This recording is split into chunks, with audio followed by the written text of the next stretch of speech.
Hello, my name is Dr. Ron Chapman. I'm the State Health Officer and Director of the California Department of Public Health. I'm in a schoolhouse in Old Sacramento, an old schoolhouse. And 150 years ago, students would fill this schoolhouse. They'd be here with their backpacks and their notebooks, ready for school. And the bells are ringing all over California. In California, the question is, do children have their vaccines?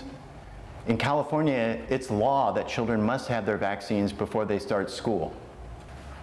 Although measles and pertussis have been in the news lately, a number of serious infectious diseases like smallpox, polio, tetanus, diphtheria, and meningitis are more likely to be found in the history books than the news.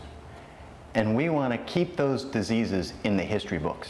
Vaccines are doing their jobs. Vaccines are considered the greatest accomplishment in the history of public health. Vaccines began about 200 years ago with the great work of the British scientist Edward Jenner. Vaccines today save lives, they prevent disability, sickness, and actually save society a number of dollars from direct medical care and overall societal costs.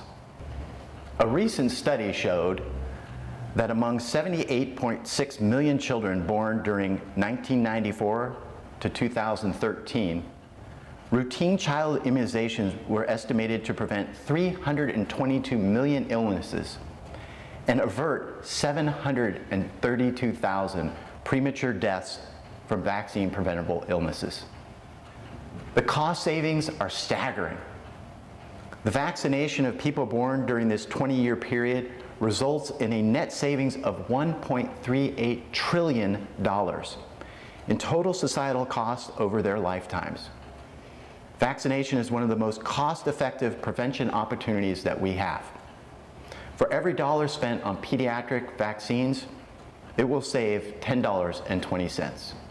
In the United States, vaccines have reduced the prevalence of measles by 98%, but we need to stay alert.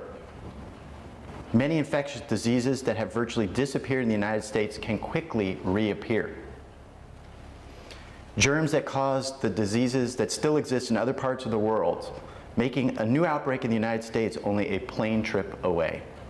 When this old schoolhouse was in session during the gold rush, before there were vaccines, many of the children, nearly all of them, got measles. And hundreds died from measles every year. Today, most doctors have never ever seen a case of measles. Despite the extraordinary success and safety of childhood vaccines, there are still many families in California that have decided not to get their children vaccinated. California state law requires children to get a vaccine before they enter school. There is an exemption process, and parents and guardians who are interested in that exemption process should go to their provider to learn about vaccines before making their final decision. When people fly frequently to all four corners of the globe, infectious disease outbreaks can occur without notice. We owe it to our children and our communities to protect ourselves and get vaccinated. That protection begins when a child is fully immunized and attending school.